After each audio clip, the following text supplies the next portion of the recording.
বন্ধুরা, তোমরা কেমন আছো? আশা করি তোমরা খুব ভালো আছো। আমিও খুব ভালো আছি। আজকে তোমাদের আমি ডিমের পোচকারি করে দেখাচ্ছি। এটা খেতে কিন্তু দারুণ লাগে বন্ধুরা। তোমরাও বাড়িতে এইটা করে খেয়েও দেখো, খুবই ভালো লাগে। গরম ভাতের সাথে এরকম ডিমের পোচকারি দারুণ খেতে লাগে। আমি ডিমের পোচকারি করার জন্য দেখো আমি কী কী নিয়েছি। আমি 4টে ডিম নিয়েছি, আমি আদা নিয়েছি, রসুন নিয়েছি, পেঁয়াজ নিয়েছি, টমেটো নিয়েছি, ধনেপাতা নিয়েছি। আর এই যে বন্ধুরা দেখো মশলা কি বাটবো, আদা, রসুন, আর এই যে দেখো এই যে একটা পেঁয়াজকে আমি ছোট পেঁয়াজকে 4 ভাগ করে নিয়েছি, আর অর্ধেক টমেটো আমি বাটবো। আর পেঁয়াজ ছোট ছোট করে এই যে মিহি করে কুচানো আছে, এটা ছোট ছোট করে মিহি করে দেখো টমেটো কুচানো আছে, এটা আমি ভাজবো। চলো বন্ধুরা মশলা কি বাটছি তোমরা দেখে নাও। বন্ধুরা দেখো আমি ডিমের পোচকারি করার জন্য আমি একটা ছোট পেঁয়াজকে 4 ভাগ করে নিয়েছি, সেটা দিয়ে দিয়েছি, রসুন দিয়েছি, আদা, আর অর্ধেক টমেটো আমি বেটে নিচ্ছি। আর কিছুটা টমেটো আমি ছোট্ট ছোট্ট করে মিহির মতো কুটেছি, আর পেঁয়াজও কুচিয়ে নিয়েছি, ধনেপাতা আছে। চলো বন্ধুরা মশলাটা বেটে নিই, তারপর আমি রেসিপিটা শুরু করছি। বন্ধুরা দেখো আমার ডিমের পোচকারি করার জন্য কড়া বসিয়ে দিয়েছি, কড়ার মধ্যে সর্ষের তেল দিয়ে দিচ্ছি। সর্ষের তেলটা একটু গরম হলে তার মধ্যে আমি কিন্তু পেঁয়াজ আর টমেটোটা একসাথে ভেজে নেব। বন্ধুরা দেখো কড়ার মধ্যে সর্ষের তেল দিয়ে দিলাম। সর্ষের তেলটা একটু গরম হয়ে গেলে তারপরে আমি তার মধ্যে কিন্তু পেঁয়াজ আর টমেটোটা একসাথে ভাজবো। একটু ব্রাউন কালার হয়ে গেলে তারপরে আমি যে মশলাটা বেটে রেখেছি সেই মশলাটা তোমাদের দেখাচ্ছি। বন্ধুরা দেখো এই যে মশলা আমার বাটা হয়ে গেছে। এর মধ্যে পেঁয়াজ আছে, একটা ছোট পেঁয়াজের 4 ভাগ করা আছে, টমেটো আছে, আদা আছে, রসুন আছে, আমি বেটে নিয়েছি। মশলাটা দিয়ে দেবো।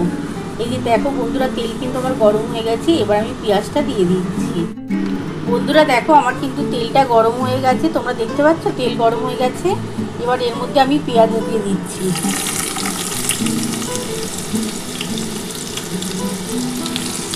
এই যে পেঁয়াজটা কুচিয়ে রেখেছিলাম সেই পেঁয়াজটা দিয়ে দিলাম। টমেটো কুচিয়ে রেখেছি ছোটো ছোটো করে, টমেটোটা দিয়ে দিলাম।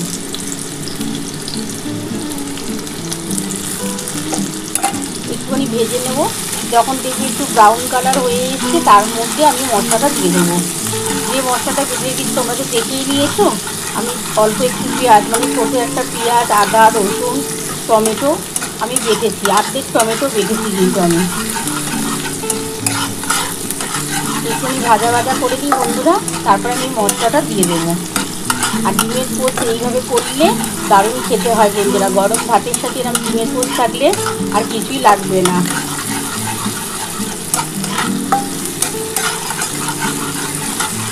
একটু ব্রাউন কালার হয়ে গেলে আমি কিন্তু মশলাটা দিয়ে দেবো।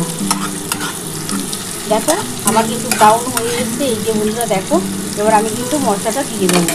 বন্ধুরা দেখো আমার কিন্তু দেখো এই যে পেঁয়াজটা ব্রাউন হয়ে গেছে, দেখো টমেটো পেঁয়াজ সব ব্রাউন কালার হয়ে গেছে। এবার আমি কিন্তু মশলাটা দিয়ে দিচ্ছি। এই যে দেখো মশলাটা আমি দিয়ে দিলাম। এর মধ্যে আমি জল দিয়ে দেবো বন্ধুরা। এই জলটা আমি পরে ঢালছি। এবার এর মধ্যে আমি দেবো একটু নুন দেবো, একটু চিনি দেবো, একটু হলুদ দেবো, একটু ঝাল লঙ্কার গুঁড়ো দেবো।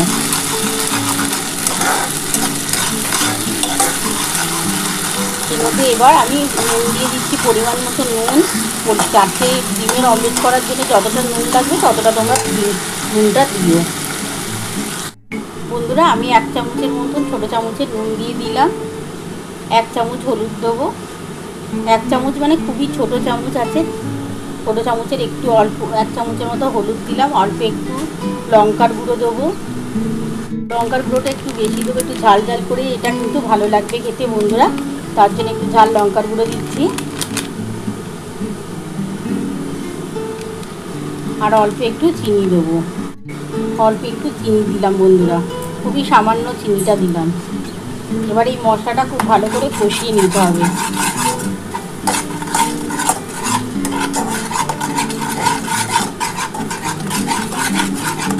মশলাটা যতটা ভালো করে তোমরা কষাতে পারবে ততটা কিন্তু তোমাদের এই ডিমের পোচকারিটা খেতে ভালো লাগবে।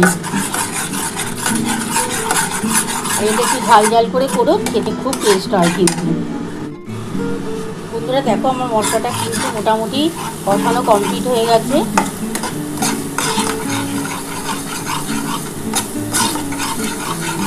এবার আমি যে মশলার জলটা আছে বন্ধুরা, এই মশলার জলটা দিয়ে দিচ্ছি। এই যে দেখো মশলার জলটা দিয়ে দিলাম। এবার এই মশলার জলটার সাথে খুব ভালোভাবে কষাতে হবে।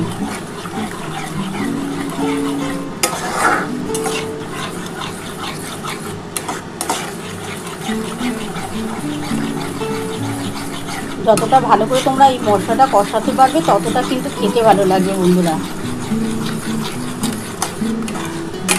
দেখো কত সুন্দর কালারটা হচ্ছে। আজকে কাশ্মীরি লঙ্কার গুঁড়ো দিলাম না বন্ধুরা, আজকে কাশ্মীরি লঙ্কার গুঁড়োটা শেষ হয়ে গেছে বলে দিতে পারলাম না, ঝাল লঙ্কার গুঁড়ো দিয়েই করছি।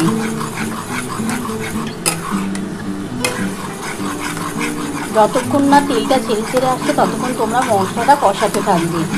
মশলাটা কষা হওয়ার পর যখন তেলটা ছেড়ে ছেড়ে আসবে তারপরে আমি সামান্য একটু জল দিয়ে দেবো।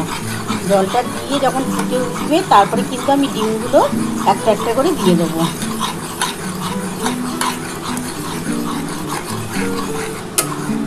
দেখো বন্ধুরা তেলটা ছেড়ে ছেড়ে আসছে।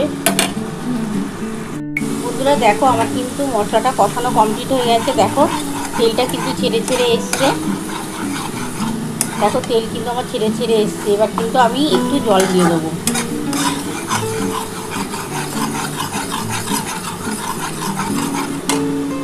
এবার আমি জল দিয়ে দিলাম। একটু ঝোলটা ফুটে উঠলে তারপরে কিন্তু আমি ডিমগুলো একটা একটা করে দিয়ে দেবো।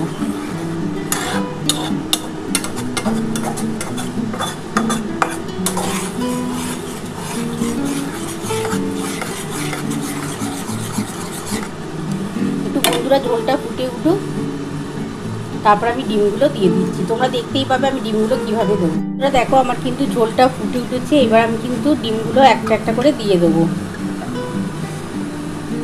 এই যে বন্ধুরা দেখো আমি একটা একটা করে ডিম দিয়ে দিচ্ছি।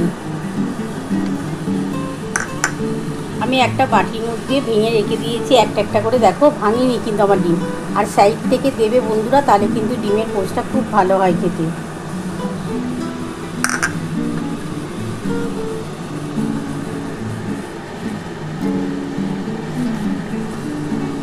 আমি 4টে ডিম করছি বন্ধুরা। আমি কিন্তু আগে থেকেই ডিমগুলো একটা বাটির মধ্যে ফাটিয়ে রেখে দিয়েছিলাম।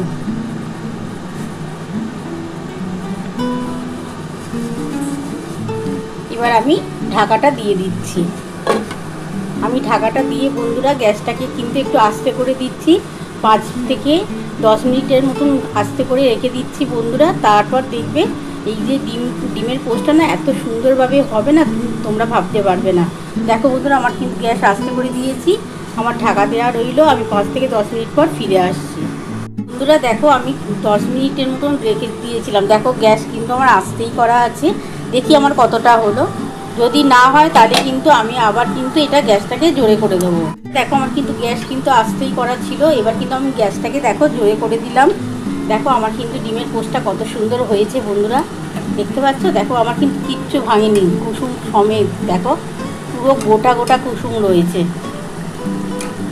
দেখতে পাচ্ছ বন্ধুরা, গোটা কুসুম পুরো কত সুন্দর হয়েছে। আর এই পোস্টটা খেতে কিন্তু দারুণ লাগে বন্ধুরা, দারুণ। এবার আমি ওপর থেকে ধনেপাতা একটু দিয়ে দেবো। ধনেপাতা দিয়ে তারপর আমি তোমাদের দেখাচ্ছি বন্ধুরা। দেখো এবার আমি ওপর থেকে একটু ধনেপাতা দিয়ে দিলাম। দেখো কত সুন্দর দেখতে লাগছে বন্ধুরা। দেখো এবার আমি নামিয়ে তোমাদের দেখাচ্ছি। একটুখানি গ্যাসটাকে জোরে করে দিচ্ছি বন্ধুরা। দেখো একটু ফুটে যাক, একটু ফুটে গেলে আমি নামিয়ে তোমাদের দেখাচ্ছি। বন্ধুরা দেখো আমার ডিমের পোচ কারি নামানো হয়ে গেছে। কেমন হয়েছে বন্ধুরা? তোমরা তো পুরো রেসিপিটাই দেখে নিয়েছো আমি কিভাবে করেছি। তোমাদের যদি এই রেসিপিটা ভালো লেগে থাকে প্লিজ একটা লাইক সাবস্ক্রাইব করতে ভুলো না। আর কমেন্ট বক্সে অবশ্যই জানিও কেমন হয়েছে। তাহলে এরকম আরও নতুন নতুন রেসিপি নিয়ে তোমাদের সামনে হাজির হব। Thank you.